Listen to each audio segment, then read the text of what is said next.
Abroad, I am told it is not so bad.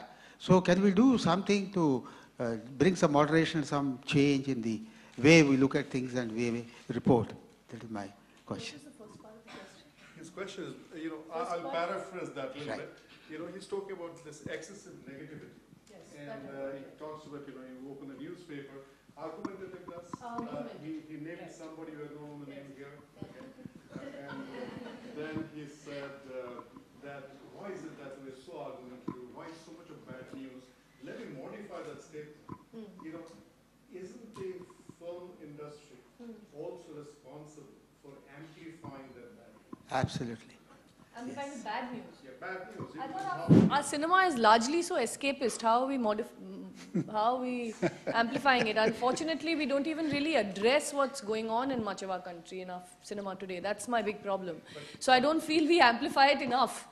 But isn't a lot that is happening in cinema getting to be mimicked? And there is a, if you go to interior India today, suddenly, violence is becoming mainstream, and violence is becoming very macho, and violence is becoming very heroic, if you will. So, is there an angle to it? Am I discovering a question, or would you think that it's part of it? Okay. So I would like to, I'll just address what Subroto said first.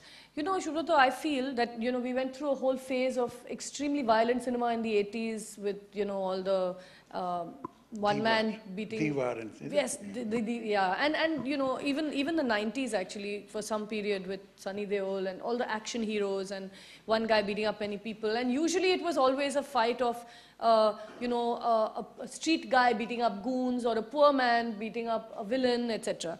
So there was always, ideologically it was always balanced the right way, but of course violence was always there. And I think violence continues to be there in cinema across the world.